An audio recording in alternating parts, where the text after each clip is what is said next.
8 minutos pasan de las 5 de la tarde, 14 grados, sí, 14 grados en Montevideo en este momento, no en esta habitación, y es el mejor momento para empezar el programa número 24 de la sexta temporada del Filósofo Ignorante.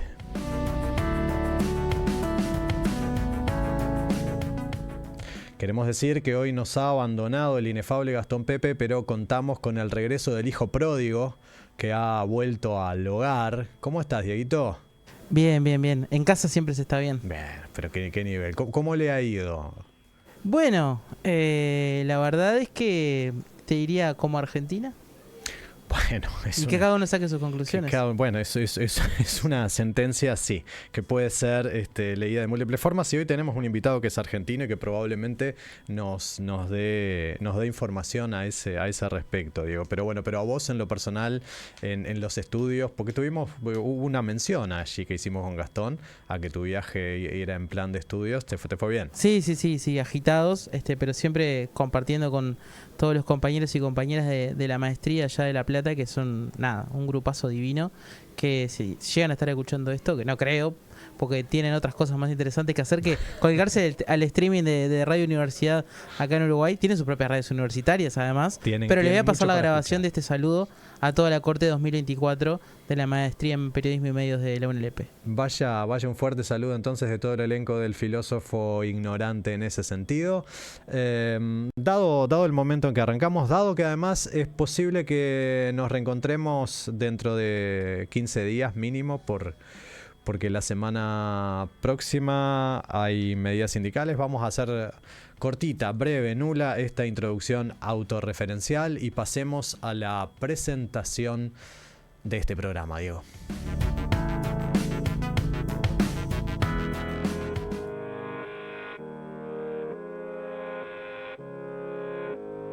Marcelo Fernández Pavlovich.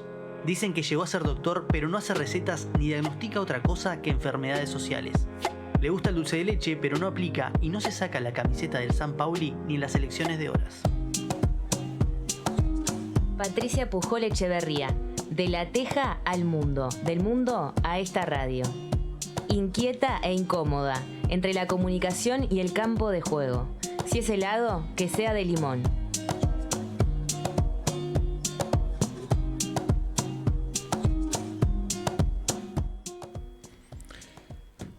Arrancaremos entonces este Filósofo Ignorante en un segmento que hace tiempo que no teníamos y que vamos a presentar en un ratito.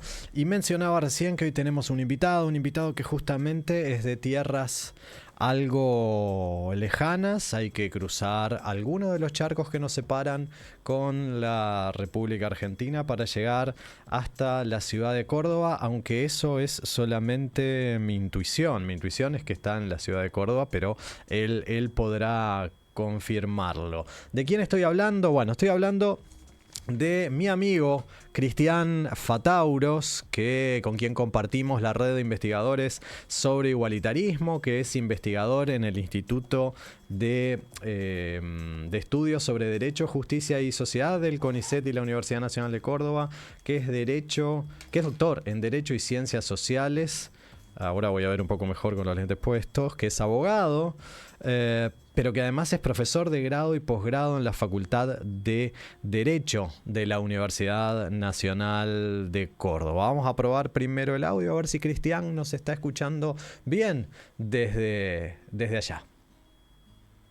Hola, ¿me escuchan bien? Te escuchamos perfecto. Un poquito lejos, pero bueno, la lejanía en realidad se impone en este caso. No es casual. Ahí mejor. Me puedo acercar un poco, a ver. Ahí perfecto. Me puedo acercar. Ahí está perfecto, Cristian. ¿Cómo estás? ¿Estás en Córdoba efectivamente o estuve inventando?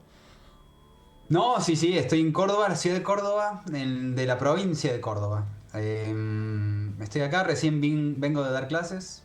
Así que te agarramos justo. Viste que yo hice una presentación bastante formal, casi currículum vitae, sin decir tus publicaciones, pero a nosotros nos gusta instalar también en ese sentido una pregunta que va más allá de lo formal y que hasta desde cierto punto de vista uno podría considerar que es una pregunta filosófica, como ¿quién es Cristian? En este caso, que yo quiero subrayar el tilde en la A, porque no es lo común, por lo menos de este lado del Plata, Cristian.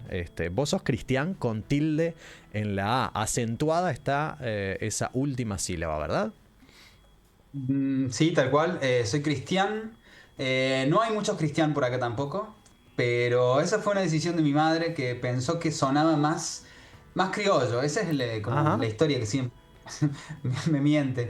Que le parecía que sonaba más criollo Cristian y así me puso. Bien, ¿y quién es Cristian? Bueno, vos sabés que yo estuve pensando un poco en las preguntas de esta sección y de tu programa. Bueno, primero muchas gracias por invitarme.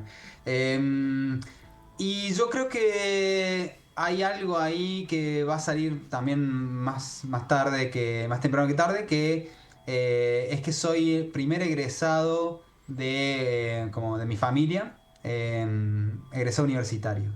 Y entonces un poco eso me define, ¿sí? Porque si bien soy docente universitario, investigador del CONICET, soy papá de Franco, un pequeño de 5 años, pero como creo que uno es también el pasado que lleva consigo, yo soy eso, primer egresado universitario de una familia en donde mis padres no terminaron el primario, mi madre, y mi padre no terminó el secundario. Bien, es todo un dato que de alguna manera habla no solo de vos, sino que habla de dónde venís, y también supongo yo el esfuerzo no solo tuyo para que vos hayas llegado hasta dónde llegaste el día de hoy. Y en ese sentido, ¿cómo fue que te fuiste vinculando al derecho? Porque no suele ser, a no ser que, no sé, de chiquito jugaras a los abogados, pero no me imagino. Yo no me lo imagino, capaz que sucedía, pero no me lo imagino. No me imagino que es de esas vocaciones primarias, ¿no? De bueno, yo cuando sea grande quiero ser. Capaz que fue así, pero a priori no me surge. Curiosamente fue así. Ajá. Estoy Fue para así, jugar a la porque lotería, verás.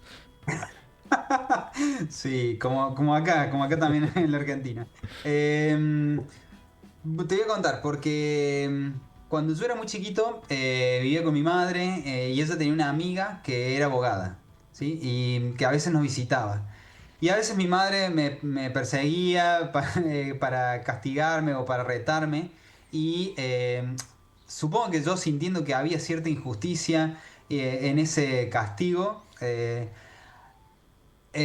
invocaba o apelaba a esta amiga y esta amiga le decía, pero no lo retes. Y ella le decía, no te metas, que es mi hijo. Y yo le decía, le contestaba a mi madre, sí se va a meter porque para eso es mi abogada. Entonces creo que esa idea de las personas dedicadas al derecho como que abogan por una causa, por la defensa de los intereses de alguien que en ese momento no se podía defender, me parece que en algún sentido tiene Mm. alguna relevancia. Y siempre quise ser abogado, aunque renegué un poco de eso en algún momento. Em, ¿Y por qué el renegar? ¿Por dónde viene? Supongo que también por eso de ser primera generación Ajá. de como, estados, yo sentía que en la abogacía no iba a tener un lugar, que hacían falta contactos, que hacía falta experiencia, vínculos familiares. Y no me tuve fe en un punto, ¿sí? Entonces empecé otra carrera, empecé a estudiar ingeniería civil. Ajá. Nada que ver, no, realmente no tenía nada que hacer ahí. Y luego entonces me dediqué al derecho, sí, al año siguiente, y empecé a estudiar filosofía también como carrera, Ah. a la vez que derecho. Mirá, o sea, y ese interés por la filosofía ya venía la enseñanza secundaria, ya te lo habías encontrado previamente. Sí, la enseñanza secundaria, sí, tuve un excelente profesor que me marcó y que de hecho sigo muy vinculado a él porque después lo encontré en la Facultad de Derecho y después fue mi director de tesis de doctorado. Esta persona es Hugo Seleme y él me dio clases también de muy joven. Yo tenía 13 años y él tenía 23. y nos estaba dando un curso de instrucción cívica. Mira. Lo que sería como, no sé cuál sería el equivalente. Aquí probablemente hay una asignatura que se llamaba por lo menos Educación Social y Cívica, que en algún momento fue Educación Moral y Claro, Cívica, que me imagino que debe ser la misma. O por ahí. esa. Sí, esa. Y después tuve filosofía con él en quinto año, sería como el último año de la secundaria. Y luego lo reencontré muchos años después en la Facultad de Derecho y él como coordinaba un seminario de filosofía política al cual yo me sumé y desde ahí siempre estuve muy vinculado. Pero con algunas lecturas de filosofía previas. Mm. Y la cosa decantó tempranamente por el lado de la investigación, digo porque sos abogado y esta vez no voy a tirar a embocar, así que no sé realmente si has ejercido como tal o incluso si estás ejerciendo la profesión. Esto No, imagino dale. que no. Em, Pero bueno, no sé si rápidamente optaste por la investigación o de alguna manera fue algo que fuiste contemporizando con la profesión de abogado. bueno, para tu sorpresa, sí, trabajé en un estudio jurídico un tiempo antes de recibirme. Mm. Como se diría, ayudante, asistente legal, administrativo, haciendo tareas administrativas y como caminando los pasillos de tribunales. Mm. Y después de eso trabajé en el Poder Judicial. Rendí un concurso, entré a trabajar en el Poder Judicial. Y después inicié como la carrera de investigación. O sea que tuve un paso previo como abogado. Actualmente no ejerzo, no tengo matrícula, no podría asesorar a nadie. Bueno, asesorar quizás, pero no representar, ni patrocinar, ni, ni trabajar de abogado.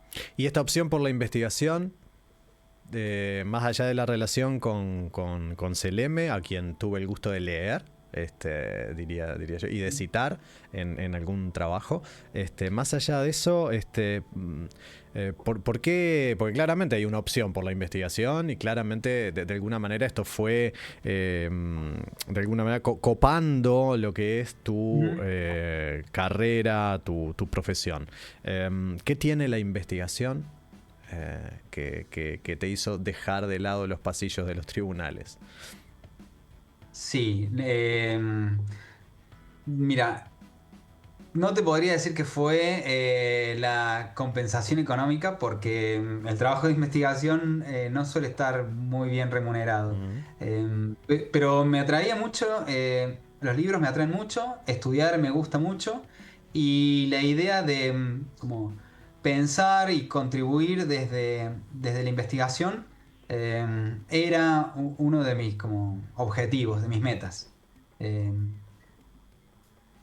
Porque además el trabajo en la universidad también fue en paralelo al de investigación. O sea, nunca dejé de estar vinculado a la universidad. Ya estoy por cumplir 17 años de antigüedad Mm. como docente y más o menos 17 años de antigüedad también en la investigación. Bien, ¿y siempre de la mano o llevaste de la mano el derecho con la filosofía? ¿De algún modo? Sí, porque yo diría que estos seminarios de filosofía me fueron introduciendo en cuestiones vinculadas con la filosofía política, Mm. con las teorías de la justicia, que fueron luego los temas sobre los que trabajé en mi tesis doctorado. Bien, así que digamos que podríamos decir tranquilamente que más allá de tu perfil del lado del derecho, has trabajado Ujú. mucho en filosofía política, ¿de acuerdo? Incluso recuerdo un artículo que salió acá en La Diaria, un artículo de divulgación firmado por vos y por Facundo, por nuestro amigo Ujú. Facundo, sobre el aniversario de la teoría de justicia de Rawls. Ujú. Entonces, de alguna manera, más allá de los títulos, bien podríamos decir que sos un filósofo político. ¿O es una aseveración muy Sí, fuerte? es mucho, quizás. Vamos a decir que me dedico a la filosofía política, soy investigador en filosofía política. Eh, es un poco mucho o sea, ser un filósofo político. Pero eso es de alguna manera, esta humildad de lo que en filosofía nos pasa respecto a ponernos el título de filósofo. Viste que esto no pasa de repente con los psicólogos. Digamos, el psicólogo es licenciado en psicología, pero no se suele presentar como tal. Tampoco, no sé tanto del otro lado del charco, pero tampoco pasa acá con los licenciados en ciencia política, que por lo general se asumen como politólogos. Si bien lo nuestro tiene que ver con una sofía y no con un logos, como que nos cuesta más, de alguna manera, asumirnos en ese terreno, me parece. Es cierto, es cierto. Hay gente que se ve a sí misma como economista y rápidamente dice, sí, soy economista. Sí. Entonces, bueno, sí, podríamos decirlo.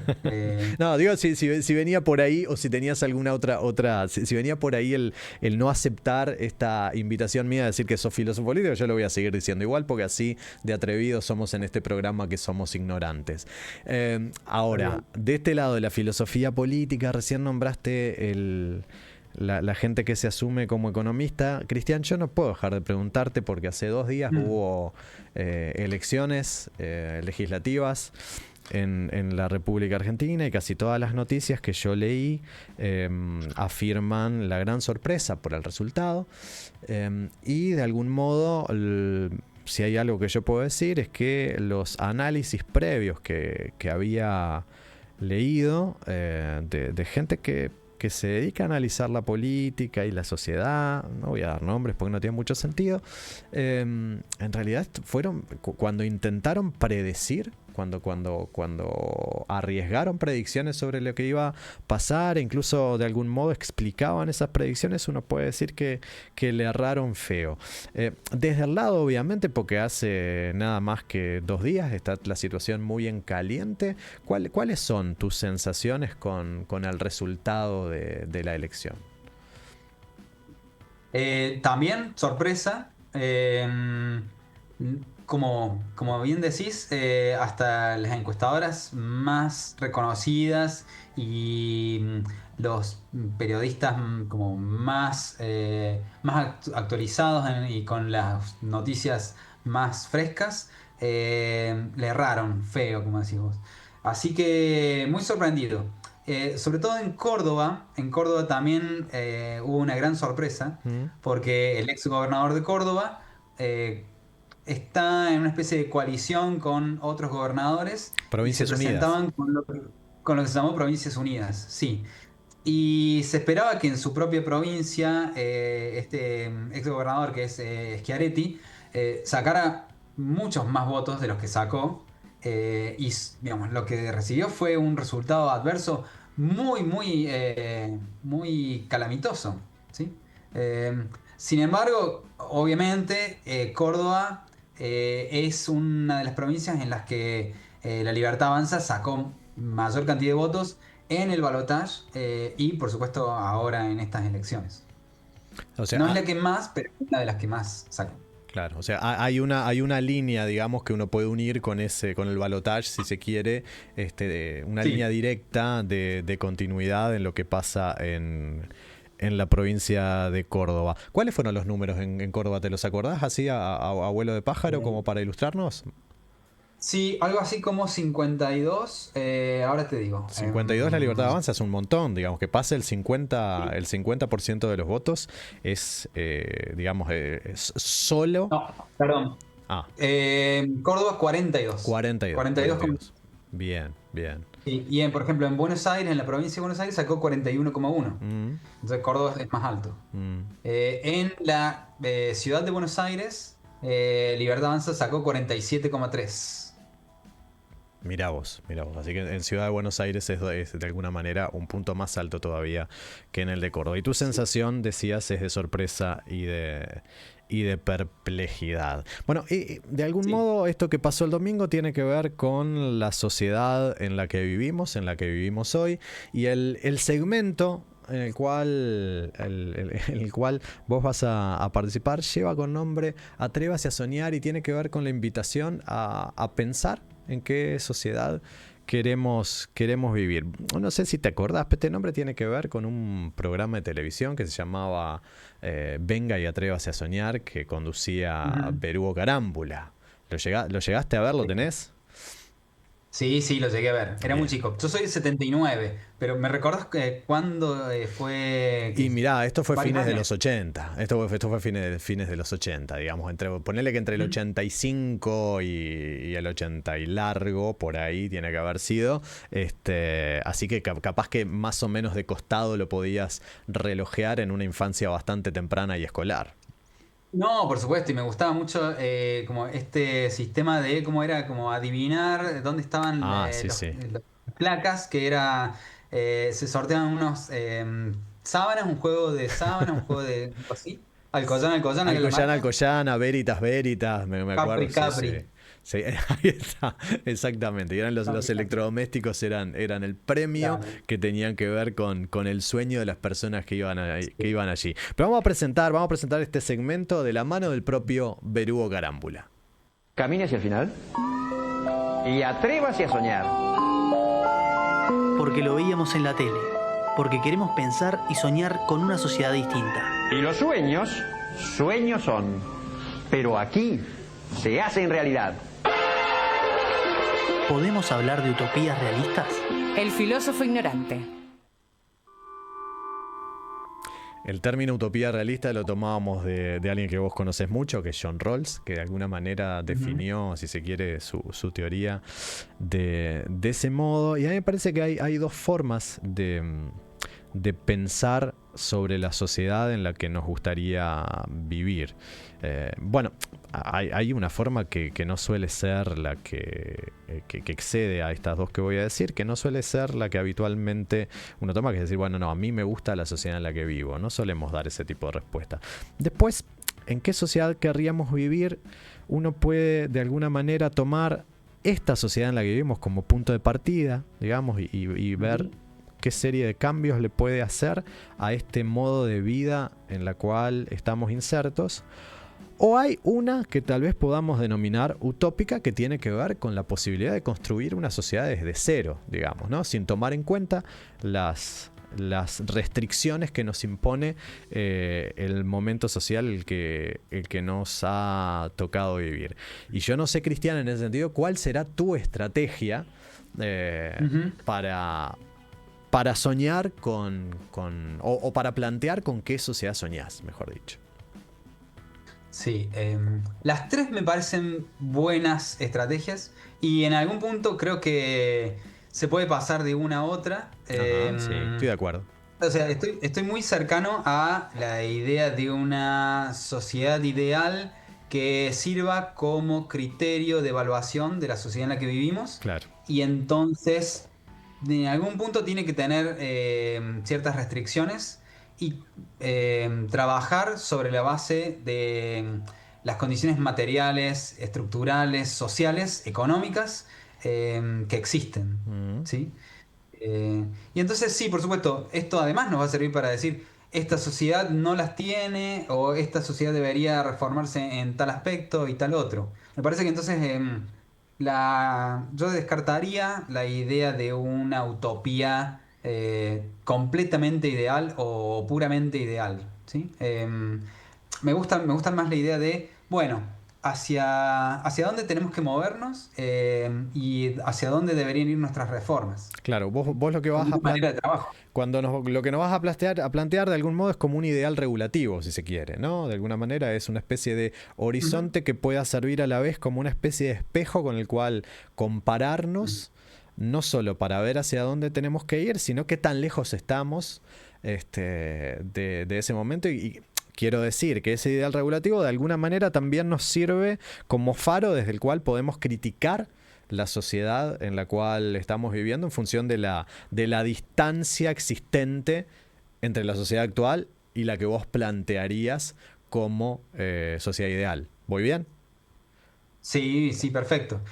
Algunos, como hay un filósofo muy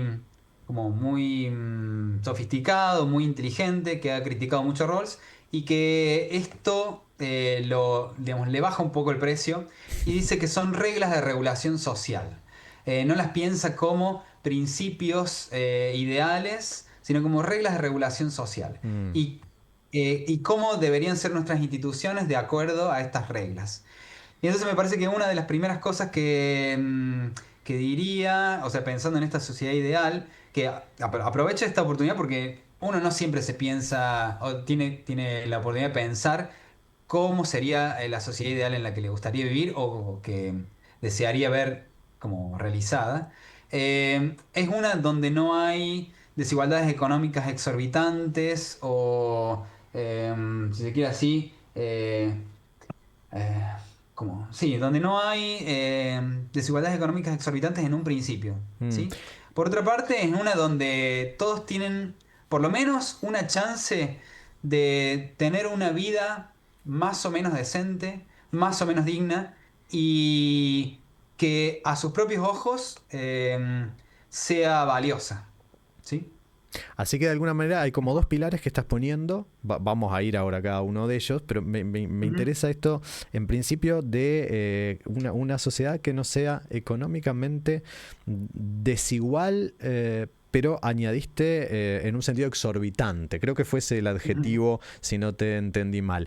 Esto implica, supongo yo, límites por arriba y por abajo. Es decir, un límite mínimo que tenga que ver con cierto nivel de dignidad, intuyo, pero también un máximo para que el desnivel, la desigualdad no sea exorbitante. ¿Tendría que ver con eso? ¿Habría que poner un límite por encima del cual no se puede tener bienes materiales?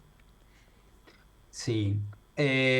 Hay también fuertes discusiones sobre si este límite superior puede ser factible, es decir, realizable y deseable en algún punto, pero me parece que hay casos claros en donde la desigualdad económica provoca también desigualdades de otro tipo. Mm, Y este sería como una forma de colocar un límite. Es claro. decir, bueno, cuando hay desigualdades exorbitantes, fastuosas y denigrantes, esperen, me suena el timbre, me ladra la perra, estoy en un problema. Bueno, dale tranquilo, atendé ahí. No se está. Igual a nosotros no nos está afectando, pero si tenés que atender esta situación, dale tranquilo. Nosotros nos vamos a la Un segundo, tanda. voy a cerrar una puerta nada más. Dale, hacelo, que lo haga tranquilo. Nosotros estamos hablando con Cristian Fautauros, de que desde la ciudad de Córdoba está contándonos en qué consistiría su sociedad ideal y arrancó con dos pilares. Uno tiene que ver con una desigualdad que habría que contener, una desigualdad económica cuando se da de forma extrema o exorbitante, y esto tiene que ver cuando las desigualdades económicas arrastran otro tipo de desigualdad. Cristian, la Acá pregunta estoy. la pregunta que te tengo que hacer necesariamente, obviamente no te voy a pedir dónde poner un límite, no te voy a hacer esa pregunta porque dónde establecerlo es sumamente complicado, o sea, digo, más allá de lo abstracto, ¿no? Pero de alguna manera, ¿qué mecanismo podemos utilizar o cuál sería el instrumento bajo el cual vos podrías medir esta situación que describís, donde, bueno, hay determinadas desigualdades económicas que nos llevan a otro tipo de desigualdades y a situaciones que no son para nada deseables? No sé, yo por ejemplo te puedo poner un ejemplo. A mí me parece que el hecho de que haya un individuo que tenga satélites alrededor de la Tierra y que estos satélites se los alquile a un país, por ejemplo, a mí me parece que es una muestra de una desigualdad exorbitante y sería algo que debería, esto es una opinión personal, que debería prohibirse. Nadie debería ser dueño de satélites más allá de las naciones, e incluso tengo mis propias discusiones internas ante eso. Pero Ujú. en tu propuesta, ¿qué elementos tomarías en cuenta para decir esto no?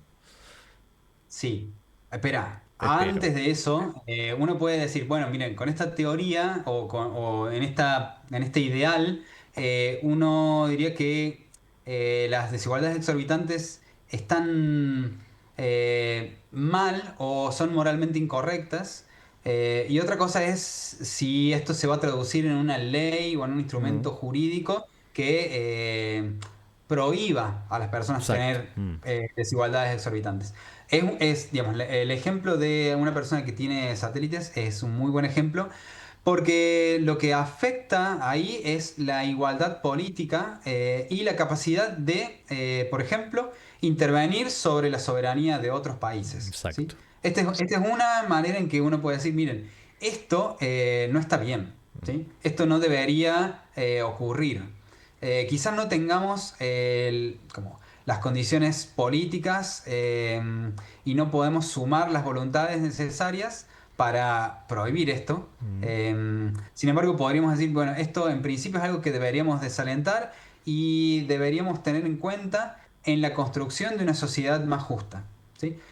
Por ejemplo, que la capacidad de interferir o el impacto que puede tener en la política la riqueza de un individuo o de una persona esté en algún modo limitada. Una manera en que esto a veces se intenta conseguir es a través del financiamiento público de los partidos políticos. Y este financiamiento público garantiza cierta igualdad, por ejemplo, en el acceso a medios de comunicación para difundir el mensaje. Otra forma es que exista una transparencia sobre los aportes de campaña. Esta es otra manera en que esta desigualdad económica está en algún modo controlada o restringida en cuanto a qué intereses políticos se pueden favorecer.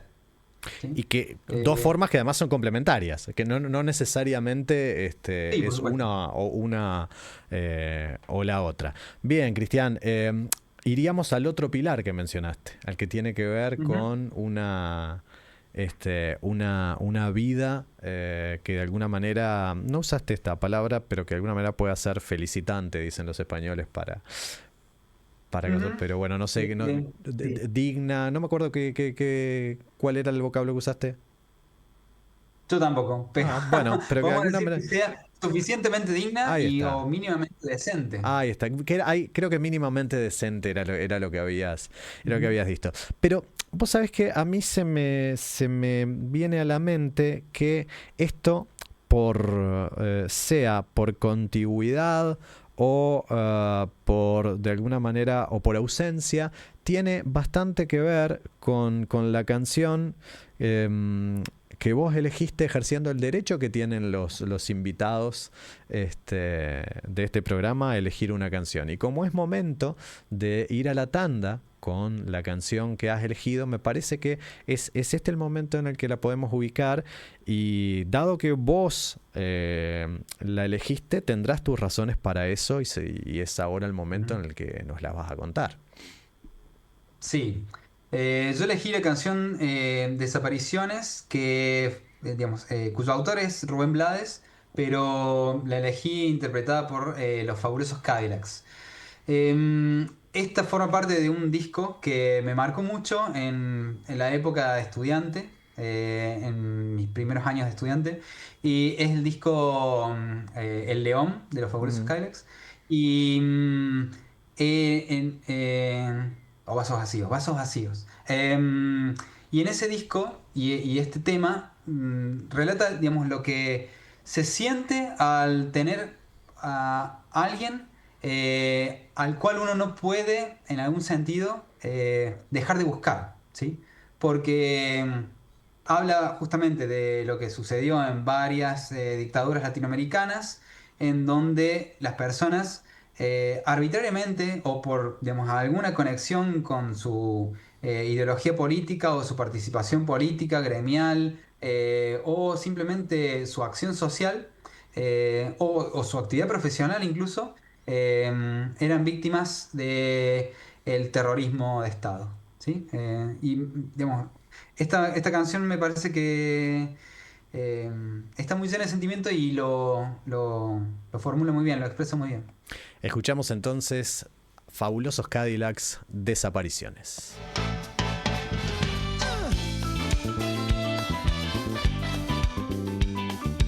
Seguimos en El Filósofo Ignorante, seguimos conversando con Cristian Fatauros, seguimos atreviéndonos a soñar con una sociedad en la que querríamos vivir, una sociedad que en principio tiene dos pilares. Uno, el que no haya una desigualdad económica tal que pueda ser extrema, y del segundo pilar que de alguna manera tenga que ver con ciertos mínimos de decencia. Y yo te decía, Cristian, que me parecía que era un momento de insertar la canción Desapariciones cantada por los Fabulosos Cadillacs de Rubén Blades, más que nada porque de alguna manera el relato que allí nos hace y que vos introdujiste muy bien, de alguna manera nos muestra lo opuesto a ese segundo pilar que vos mencionás, sobre todo porque choca de bruces con los derechos humanos. Sí, con los derechos humanos, con el derecho a no vivir en la miseria, con el derecho a expresarse libremente, con el derecho de asociación, con el derecho a expresarse políticamente. Y sobre todo, me gustaría como hacer un matiz con que estos derechos en una sociedad democrática, plural, respetuosa de ciertos mínimos, justamente como estos, implica también que el discurso público es un discurso respetuoso, y que en caso de digamos, exigir o permitir el disenso, lo permite también de una manera que no socava las propias bases del debate y la discusión democrática. Esto lo digo a propósito de la idea de que, bueno, si yo tengo derecho a expresarme, este derecho es un derecho irrestricto y sin ningún tipo de condicionalidad, y que en todo caso los que me escuchen y en todo caso se sientan agredidos, ofendidos, es un problema de ellos. Me parece que en una sociedad democrática y en una sociedad respetuosa de las personas, de la dignidad de las personas, el discurso político y el debate público exige que sea hecho en términos respetuosos. Sí. Estoy de acuerdo. ¿Vos sabés que yo iba a abrir el programa hoy en la introducción? No lo hice porque arrancamos un poquito más tarde, porque me iba a llevar tiempo y quería tener más tiempo para conversar con vos, mencionando a raíz, por un lado, de lo que pasó el domingo en la orilla de ustedes, pero por otro lado también a raíz de ciertas cosas que suceden acá y últimamente con un problema que hay respecto a una compra que hizo el gobierno anterior y una reacción de este gobierno que lo denuncia. Poner sobre la mesa los riesgos que tiene el cómo estamos manejando hoy por hoy el discurso político, el discurso público, que creo que se ve afectado. Yo lo iba a presentar de esta manera, sin que sea para nada compartible, pero quiero decir, compartible la descripción, ¿no? Me parece que está atravesado últimamente buena parte de nuestro discurso por dos palabras que yo lo llamo de esta manera y que me resulta muy caro decirlo así. Primero porque la infancia me parece una etapa hermosa de la vida, y que ojalá pueda para todos los niños ser como el libro de Martín Cohen, El tiempo más feliz. Y el fútbol también es un deporte que me gusta mucho y que me gustaría que cosas que suceden dentro y fuera de la cancha no sucedan. Pero me parece que ese discurso hoy por hoy está afectado tanto por una infantilización importante que lleva incluso a que para hacerle bullying al otro deformamos su nombre de una forma completamente infantil, boba y acaso casi como una especie de emoji. Me refiero a cosas como el decirle a alguien Lali Depósito o cosas por el estilo. Y por otro lado, una gran futbolización, entendiendo por ella que el otro, por tener, en este caso, un pensamiento distinto, por no aceptar mis ideas, no es un rival, no solo no es alguien a convencer, sino que además que ya no es alguien a convencer, ni siquiera es un rival, sino un enemigo a remover. Y esto socava las bases del diálogo y socava las bases de la propia política como constructora de una sociedad. Sin duda, porque si la política se trata de la construcción de consensos, de la articulación de un proyecto en común, lo que necesitas es poder ver al otro o a la otra persona y a sus reclamos, demandas, intereses a su mejor luz. Y esto implica buena fe.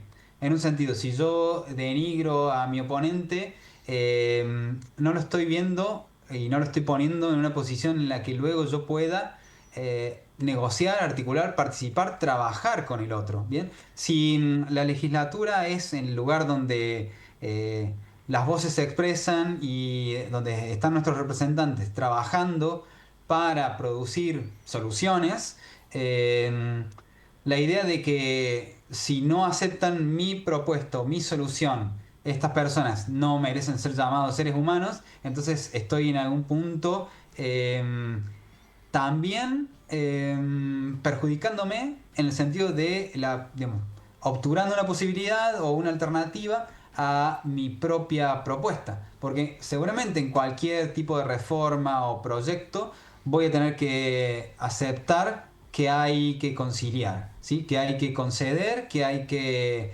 en algún sentido, acordar, ¿sí? Y esto no es en un sentido peyorativo.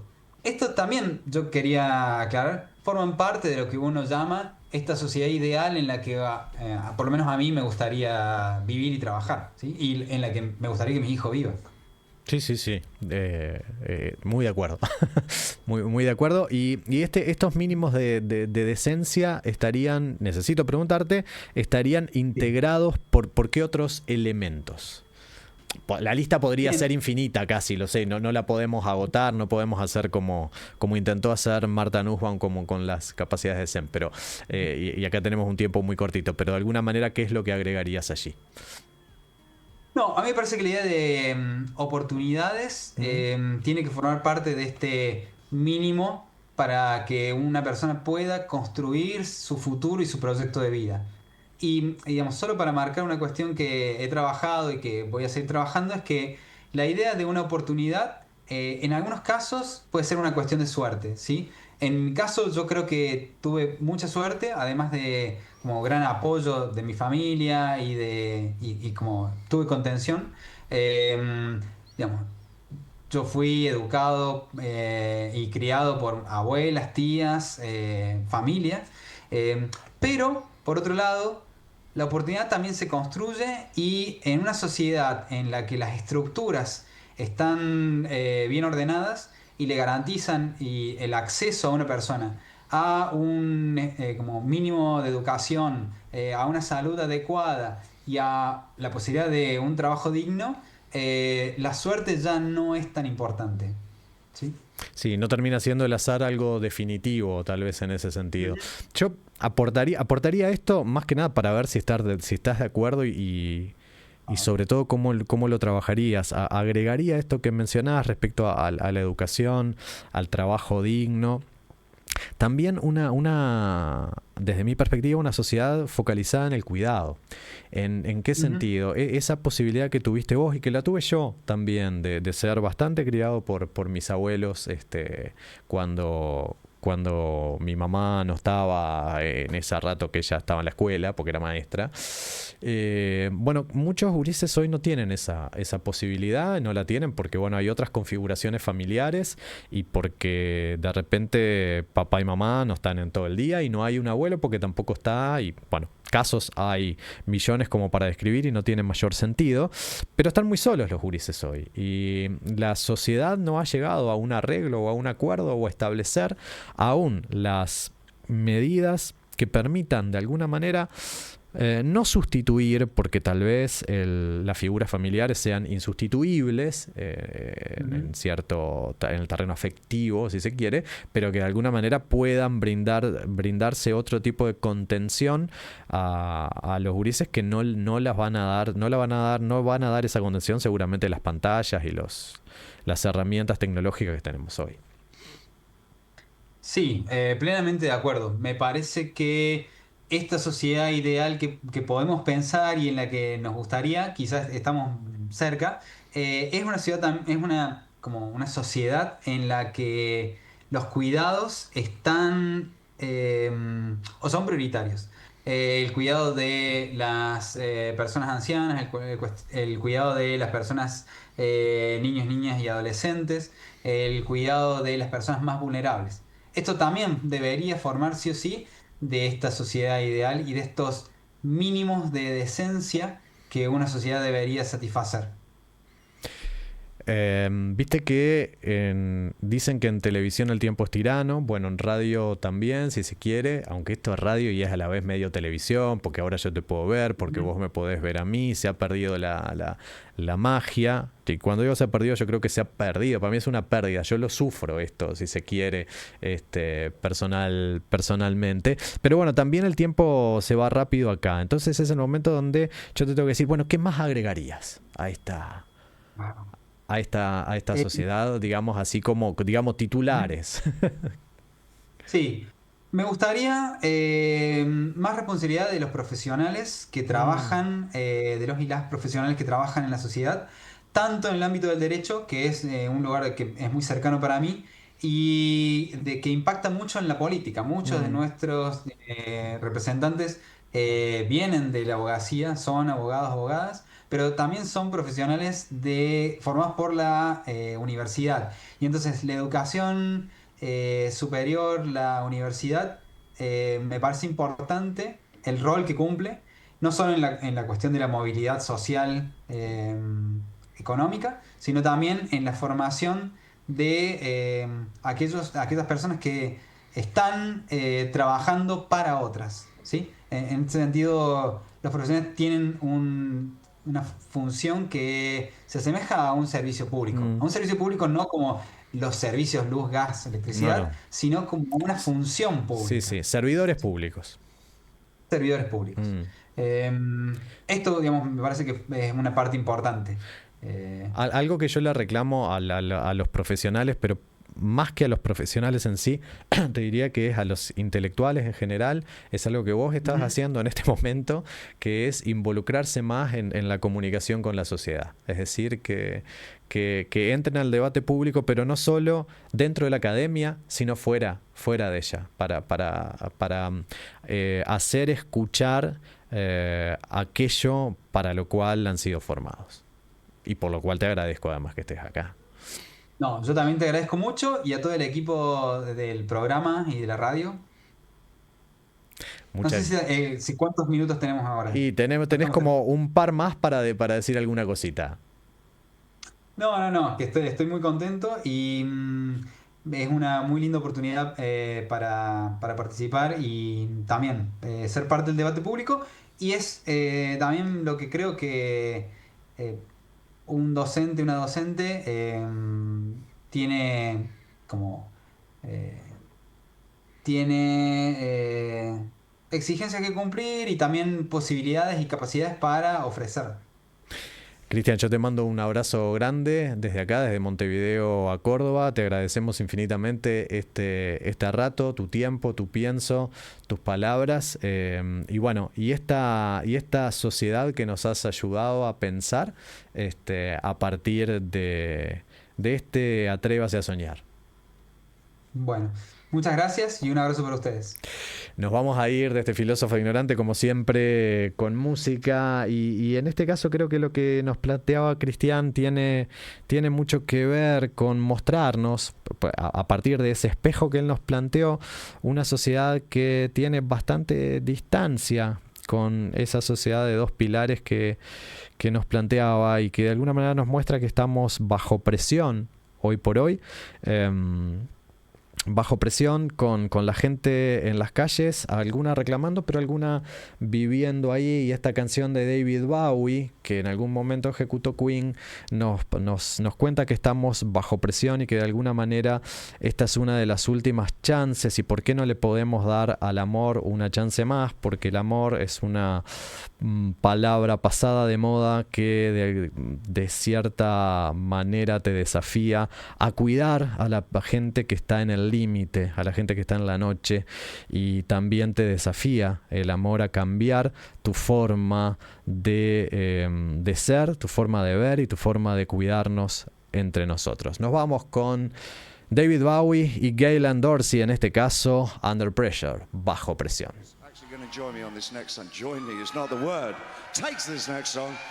Gaylan Dorsey.